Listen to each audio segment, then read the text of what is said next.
مکہ مکرمہ مدینہ طیبہ میں حضرت عمر کے زمانے میں، تو حضرت عمر فاروق فرماتے ہیں میں نے بغیر گھی کے کبھی کھانا نہیں کھایا تھا، لیکن میں نے قسم اٹھا لی تھی کہ جب تک سب لوگوں کو راشن کھانا میسر نہیں آتا میں بھی گھی نہیں کھاؤں گا۔ یہ جو اضافی اخراجات ہیں، ایڈوانس گاڑیاں بک کرانا، نئے ماڈل کے موبائل خریدنا، یہ جو ہمارے صرف ناز نخرے ہیں، صرف ان کو تھوڑا سا کلوز کر لو۔ عجیب بات ہے نا، عجیب ظلم ہے نا کہ ایک بچہ رات کو اس لیے کھانا نہیں کھا رہا کہ اس کی مرضی کا پکا ہوا نہیں، اور ایک طرف میرے ہی وطن میں اس ویڈیو نے بھی میری چیخیں نکلوا دی جس میں ایک بیٹی، اور اس کی عمر بھی بالکل اتنی ہے جتنی میری بیٹی کی عمر ہے، اس سے وہ صحافی پوچھتا ہے پاؤں اس کے ننگے ہیں اور پاؤں پہ کیڑے چڑھ رہے ہیں، تو اس سے پوچھتا ہے پتر کیا چاہیے؟ وہ کہتی ہے صرف روٹی کھانی ہے، کوئی مطالبہ نہیں، کوئی مطالبہ نہیں، روٹی دا دکھ نہ پوچھو، یہ روٹی بندہ کھا جا دیجیے، روٹی بندہ کھا جاتی۔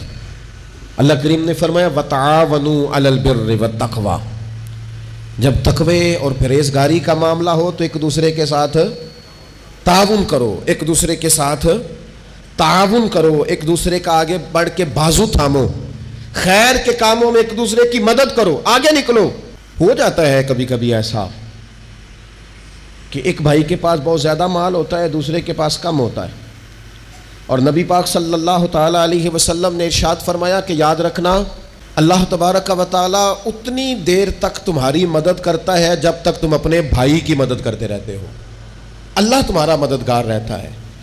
اور یہ جو مسلمان ہوتے ہیں، مومن، کلمہ پڑھنے والے، ان کے بارے میں میرے نبی پاک علیہ الصلوۃ والسلام نے فرمایا کہ یہ ایک جسم کی مانند ہیں، ایک جسم کی طرح ہے۔ مومن ایک جسم کی طرح ہے، جس طرح یہ پورا جسم ہوتا ہے۔ اور حضور نے مثال دے کے بات سمجھائی، فرمایا جسم کا ایک حصہ تکلیف میں ہونا تو سارا جسم اس کا کرب محسوس کرتا ہے، یعنی درد صرف دانت میں ہے لیکن روٹی کھانے کو دل نہیں کرتا، کسی سے بات کرنے کو دل نہیں کرتا، اٹھ کے باہر جانے کو طبیعت نہیں چاہتی، پورا وجود اس کا کرب، اس کی تکلیف محسوس کرتا ہے۔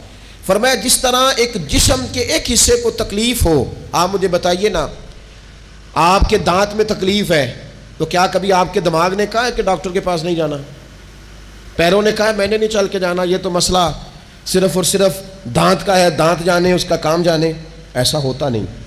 دانت میں تکلیف ہوتی ہے تو ذہن منصوبہ بندی کرتا ہے، وہ کہتا ہے یار یہ پتہ کرو دانت کا ڈاکٹر کہاں بیٹھتا ہے، پھر آپ کی زبان ہلتی ہے، معلومات کرتی ہے، پھر آپ کے پیر چل کے وہاں جاتے ہیں، اور پھر آپ اپنے دل سے ما فی ضمیر وہاں بیان کرتے ہیں، پھر آپ اپنا کمایا ہوا سرمایہ خرچ کرتے ہیں۔ بھئی ایک دانت کو تکلیف ہے تو رہنے دو، سارے جسم کو کام میں کیوں لگایا ہے؟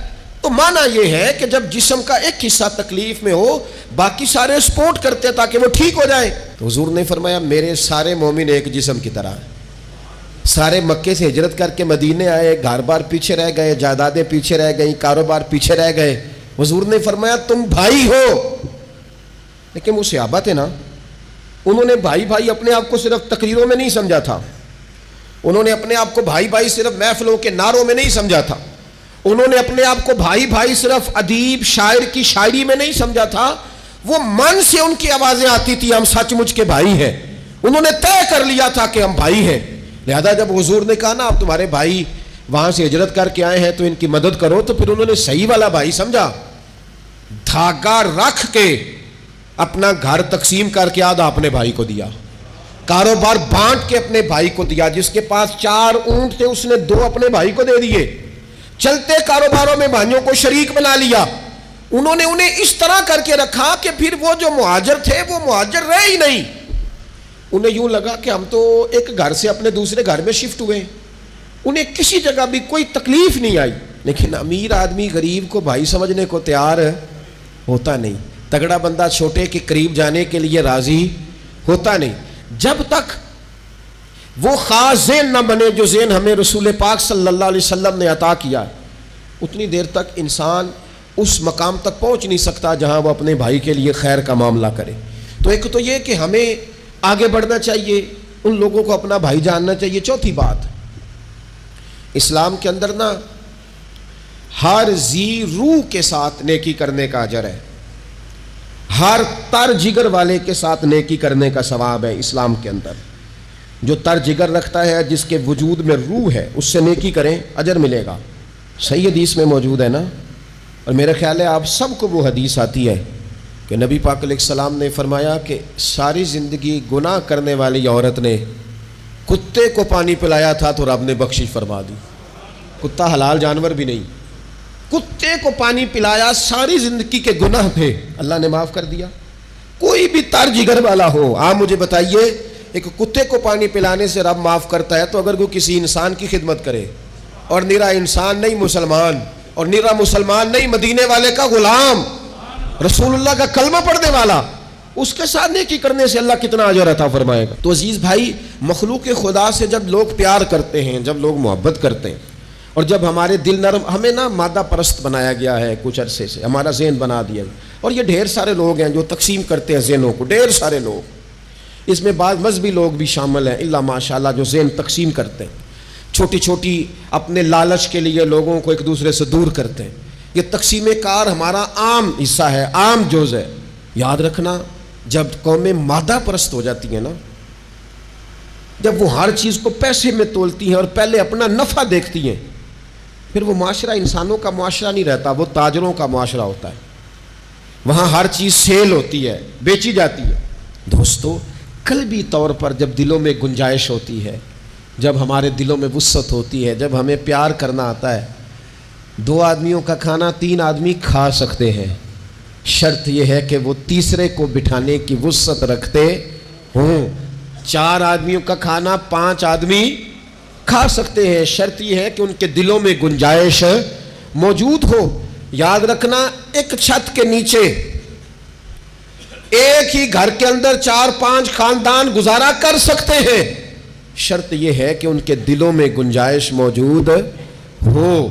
شرط یہ ہے کہ وہ قلبی کیفیات وہی رکھتے، لیکن ہمیں نا کچھ مست سا کر دیا گیا ہے اپنی اپنی دنیا داری میں، کچھ محو سے ہیں، کچھ اس طرح کا ماحول بنا دیا گیا، مجھے کیا لینے دیں مجھے۔ مذہبی لوگ بھی اتنے لاکھ کی محفل نعت، اتنے لاکھ کا عرس، اتنے لاکھ کی فلانی شے۔ او خدا کے بندو، کچھ دیر کے لیے چھوڑ لو، کچھ دیر کے لیے مہربانی کر لو، اور دیکھو تو صحیح ضرورت کس چیز کی زیادہ ہے۔ چلو کوئی تو گنجائش پیدا کرو زندگی میں، کہیں کسی ایک چیز کو روک لو۔ مستحب کا اور واجب کا فرق ہی نہیں سمجھتے۔ اقبال کہنے لگے، یہ کسی شوخ نے لکھ دیا یہ جملہ محراب مسجد پر کہ یہ ناداں گر پڑے سجدے میں جب وقت قیام آیا۔ وقت تو قیام کا تھا، تم سجدوں میں ہو، اٹھنے کا ٹائم تھا، لوگوں کی مدد کرنے کا وقت تھا، اور تم ابھی بھی اپنے ختمات شریف میں الجھے ہوئے ہو۔ کل 10واں چہلم مستحب ہے، 2 آدمی بیٹھ کے ختم دلا لیں، ہو جاتا ہے۔ یہ باقی کا لاکھوں روپے کا مال ان جگہوں پہ پہنچایا جائے جہاں ضرورت ہے۔ محفل نعت آپ کے محلے کا نوجوان بھی نعت پڑھ سکتا ہے، مقامی خطیب کو بھی تقریر آتی ہے، ہر جمعے کرتا ہے، اور بڑے کام ہے کرنے والے، لیکن وہ بس ٹھیک ہے، ہم جہاں لگ گئے وہاں سے ہلنے کو تیار ہی نہیں، ایک مخصوص سا مزاج بنا لیا، اس سے باہر آنا ہی نہیں چاہتے، پسند ہی نہیں کرتے۔ تو اپنی زندگی کے اندر وسعت پیدا کریں، اپنے دل میں وسعت پیدا کریں۔ یاد رکھیں، جب بندہ کسی کے بچوں کا سوچتا ہے تو اللہ اس کے بچوں پر فضل فرماتا ہے۔ جب انسان کسی کا گھر آباد کرتا ہے، رب اس کا گھر آباد کرتا ہے۔ حضرت ابوبکر صدیق فرمایا کرتے تھے، تو اللہ کے دین کی خدمت میں لگ جا، تیرا ذاتی کوئی کام رب رکنے نہیں دے گا، وہ سارے تیرے کام ہوتے رہیں۔ ہم کیا سمجھتے ہیں کہ تگڑی تقریروں سے لوگوں کو قریب کر لیں گے؟ ہم کیا سمجھتے ہیں کہ بڑے بڑے پوسٹر لگائیں گے محفلوں کے تو لوگوں کو؟ ہم کیا سمجھتے ہیں حساب صرف نمازوں کا ہونا ہے؟ ہم کیا سمجھتے ہیں کہ حساب صرف ہم سے سجدوں کے بارے میں پوچھا جائے گا؟ یہ بھی سوال ہوگا، یہ بھی صحیح بخاری مسلم میں موجود ہے، صحیح حدیث میں موجود ہے کہ رب فرمائے گا، او بندے میں بھوکا تھا تو نے مجھے روٹی نہیں کھلائی، میں پیاسا تھا تو نے پانی نہیں پلایا، کپڑوں کی حاجت تھی تو لے کے نہیں آیا، میں بیمار تھا تو نے تیمارداری نہیں کری۔ مالک تو کھانے سے پاک، پینے سے پاک، پہننے سے پاک، بیماری سے پاک۔ تو رب کریم فرمائے گا، وہ جو تیرے پڑوس میں بندہ بیمار تھا تو میں ہی تو تھا نا، وہ جو تیرے پڑوس میں آدمی بھوکا تھا تو بندہ تو میرا ہی تھا نا، وہ جو تیرے دائیں بائیں لوگوں کو حاجت تھی تو وہ میرے ہی بندے تھے۔ خدا کے بندے تو ہیں ہزاروں، بنوں میں پھرتے ہیں مارے مارے، میں اس کا بندہ بنوں گا جس کو خدا کے بندوں سے پیار ہوگا۔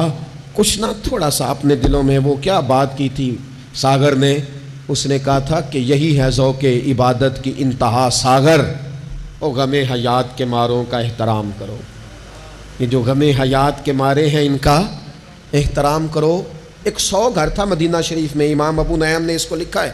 ہمارے ہاں بھی لوگ افطاری کراتے ہیں، سیاسی افطاری رمضان میں، سیاسی افطاریاں جن سے ہمیں کام نہیں پڑتا، جن سے ہمیں کل کو کام نکلوانا ہو تو ان کی روٹی پکائی جاتی ہے۔ سیاسی ولیمے، سیاسی دعوتیں، سیاسی لوگوں کے اجتماعات، VIP کے لنگر، یہ ہمارا کلچر بن گیا ہے، یہ ہمارا مزاج بن گیا ہے۔ اور نبی پاک علیہ السلام نے فرمایا لعنت اس دعوت پر جس میں امیروں کو بلایا جائے اور غریبوں کو نظر انداز کیا جائے، وہ تو ملعون دعوت ہے۔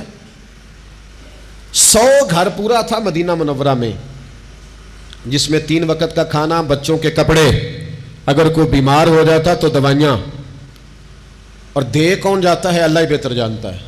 ایک نقاب پوش آتا تھا، دروازے پہ دے جاتا تھا، نام پوچھتے تھے تو ناراض ہو جاتا تھا۔ اور یہ ایک دن کام نہیں ہوا، سالوں یہ کام جاری رہا، پتہ ہی کوئی نہیں کون دے جاتا ہے، کوئی خبر ہی نہیں۔ پھر اچانک 2-3 دن ہو گئے، وہ لنگر آنا بند ہوا، وہ اخراجات اٹھانے ختم ہوئے۔ اب لوگ ایک دوسرے سے پوچھنے لگے کہ وہ کھانا تیرے گھر بھی نہیں آیا، تیرے گھر بھی نہیں آیا، پتہ کرو کب سے نہیں آیا، پتہ کرو کب سے نہیں آیا۔ تو طے ہو گیا، جب لوگوں نے تاریخیں لگانی شروع کی، ایک دوسرے کے ساتھ ملانی شروع کی، تو 18 محرم سے میرے گھر نہیں آیا، ہاں ہمارے ہاں بھی 18 محرم سے نہیں آیا، پتہ کرو، تحقیق کرو۔ پتہ چلا کہ 18 محرم کو امام زین العابدین کا وصال ہوا ہے۔ سیدہ پاک کا یہ شہزادہ، امام حسین کا کربلا میں بچ جانے والا یہ جانشین، ایک 100 گھروں میں اور تھوڑی سی آبادی، 100 گھروں میں 2 وقت کھانا، اور اپنے کندھے پہ توڑا رکھ کے، لنگر کی بوری رکھ کے پہنچا کے آتے، اور چہرے پہ نقاب ہوتا، کوئی پوچھتا نام کیا ہے تو ناراض ہو جاتے۔ 100 گھروں میں کھانا جاتا۔ ان کے وصال کے بعد جب غسل دیا جا رہا تھا تو موٹے موٹے نشان تھے کمر پہ۔ لوگوں نے ان کے بیٹے سے پوچھا کہ یہ کیا ہے، تو فرمانے لگے میرے والد اپنے کندھوں پہ تھیلے رکھ کے آخر عمر تک گھروں میں پہنچا کے آتے رہے۔ لوگوں نے کہا حضور آپ کیوں نہیں جاتے تھے، آپ جوان تھے؟ تو آپ کے شہزادے کہنے لگے میں کہتا تھا ابا جی سے کہ میں نہ چلا جاؤں، تو فرماتے تھے پتر اگر تو جائے گا تو پھر تجھے اس غریب کا نام بھی بتانا پڑے گا، میں تیرے سامنے پردہ نہیں کھول سکتا، یہ میرا اور میرے رب کا راز ہے۔ اس چپکے کے ساتھ، اس محبت کے ساتھ حضرت امام زین العابدین رضی اللہ تعالیٰ عنہ خدمت کرتے۔